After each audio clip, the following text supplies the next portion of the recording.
Hello friends, neighbors, John, your whiskey neighbor here. Welcome down to the Nook. We're still in Irish Whiskey Month. We're heading into St. Patrick's Day next weekend. So I thought, you know what, I better shoot something a little more interesting. And this bottle just came out in Canada. This is Jameson Single Pot Still, but it's their 5 oak edition. So there's lots of oak going on in here. And it is classic Irish single pot. So that'll be the focus of what we're going to talk to today.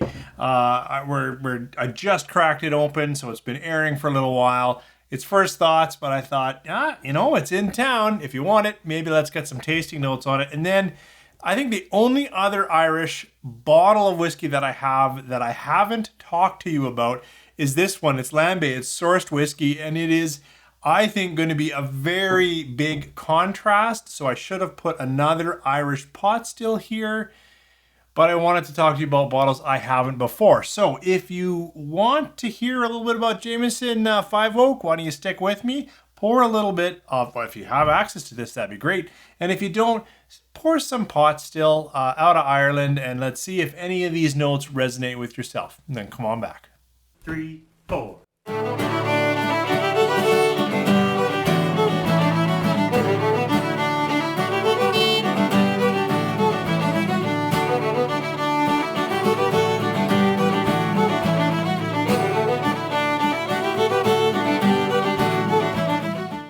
Well, thanks for coming back. And like I said, we're going to get into this Jameson Single Pot Still 5 Oak release. It was exclusive in Ireland for a while. Thankfully, it's made it over to our shores. And it's got some nice things going for it. You know, it is single pot still. Unique to Ireland, that's that malted and unmalted barley put together. Then it's got 5 oaks going on. Talk about that in a second. And it's 46%. Now, it's interesting that I couldn't find an official source. It's not on the bottle that I can read. And it's interesting because the whole back label is in French. But I have a couple of websites that say this is natural color and non-chill filter. It sure could be with all that casking going on. You know, talking about this bottle, though, the casking is interesting. We've got 3 versions of new oak or virgin oak. We've got American, European, and Irish oak. All of them, new charred barrels. And then we've got ex-bourbon and ex-sherry, a little more classical barrels going on. So there's a lot in here. You know, if you haven't seen Matt the Whiskey Nerd, I would run over there and look at his review of this, because about a year ago, that's where I first saw this bottle. It wasn't available in Canada, and he spends a lot of time talking about what ex-bourbon and what ex-sherry and what Irish oak versus American oak versus European oak in that new charred barrel could be giving whiskey. So certainly worth a check out on Matt there. But I'm really interested. I like pot still whiskey when I think Ireland. Oh, and thanks to Ray. Ray sent me this glass a little while ago to drink Irish whiskey properly. I don't use it that much because it doesn't fit in my barrel stave here, but it is certainly a good way to enjoy Irish pot still. So let's get into whiskey itself before I talk more. Interesting. At first I was like, oh wow, I'm getting a lot of vanilla and sweetness and honey and things that I tend to get in Irish. And in that second kind of nosing, I am getting a little more almost nuttiness.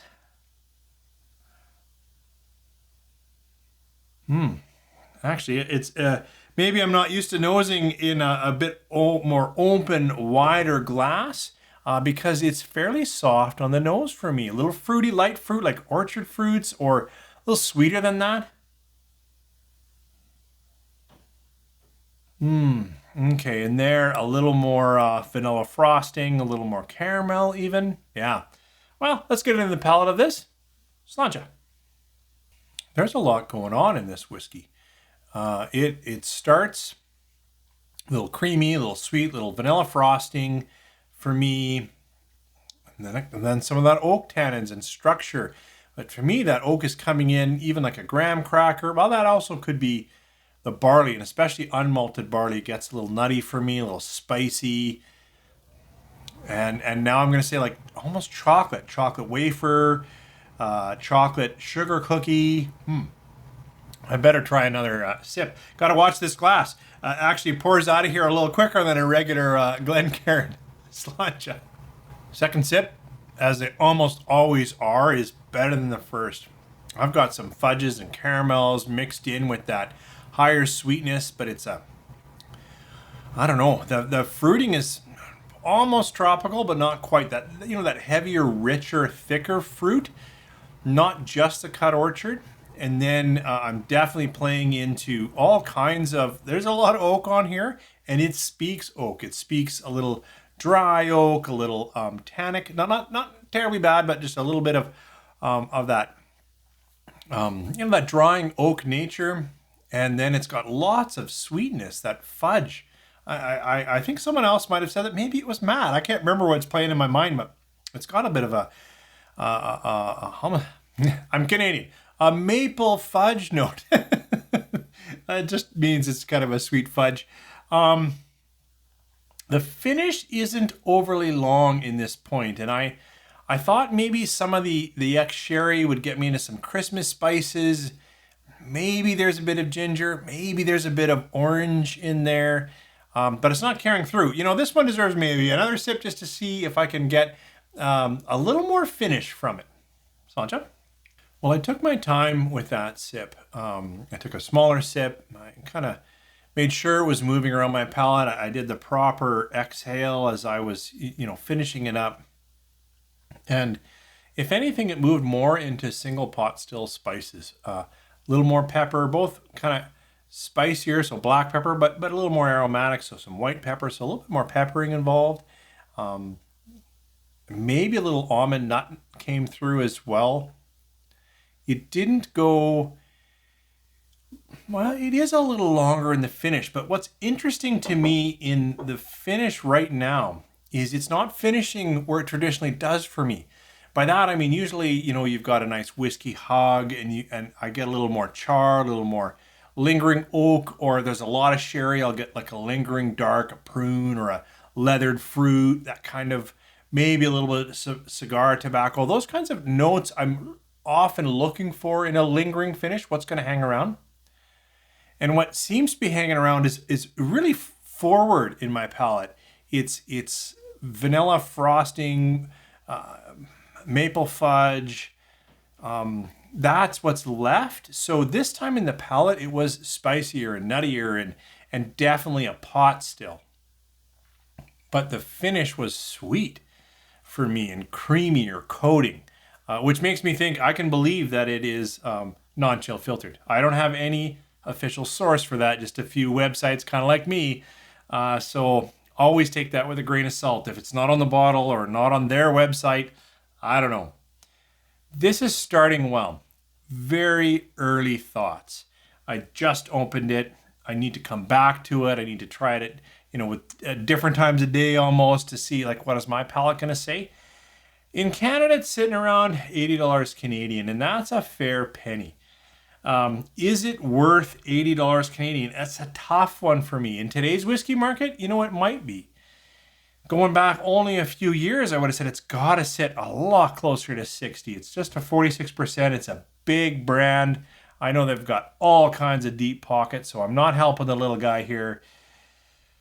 But it might be. It's a good whiskey. It comes with this Jameson. The manager said it was a backpack. I'm not sure how this is a backpack.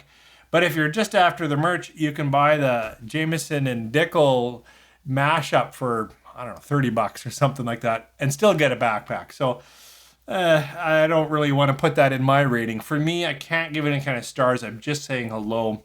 It is good, and it is a good pot still, and that's a style I enjoy. So if you're thinking for coming up St. Patrick's Day, I'd consider it.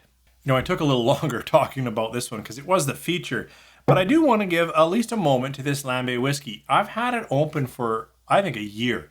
I bought it on a great price. It's $40 at the time. It's probably 60 or somewhere around that Canadian prices.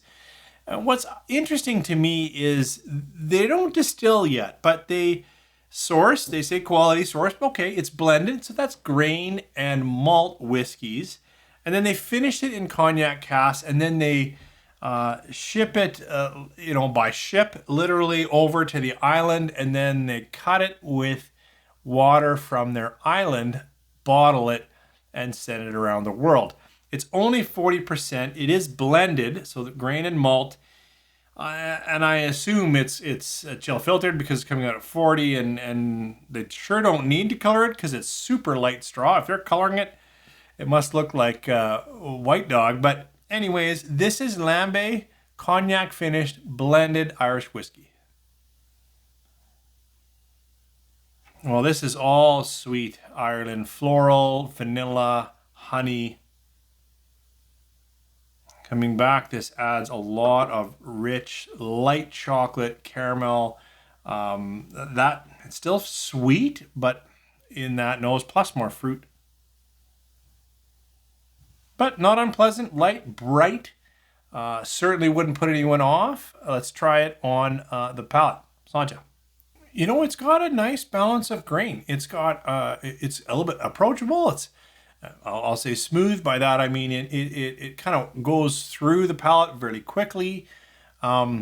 It's got fruits like pear, maybe that's about it, or green apple, and then it's gone. I've seen some reviews on this when I was considering buying it that talked a lot about it being peppery or spicy, and perhaps if you're not a whiskey drinker, then you might get that. For me, this is very sweet and easy to drink, clear.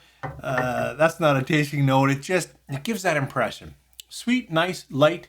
Nothing wrong with that. The cognac, I expected more fruit. I really did. I expected just some significant backbone, stewed fruit, anything from the cognac cask. And I'm not getting it beyond floral, sweet, light fruits.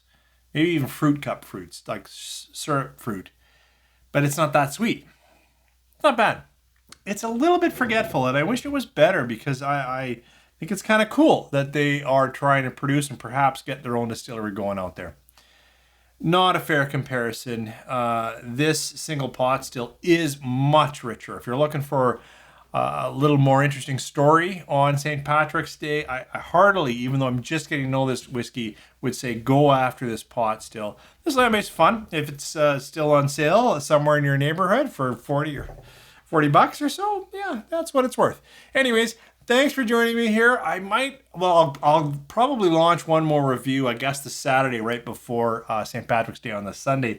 But I know when you're hunting whiskey, it's kind of tough to get a recommendation almost on St. Patrick's Day, which is actually why I drove around today and bought this. It's only in Wine and Beyond as far as I can tell here in Alberta. Thanks for joining me. A little long-winded, but hope you have something nice in your glass. Sanja.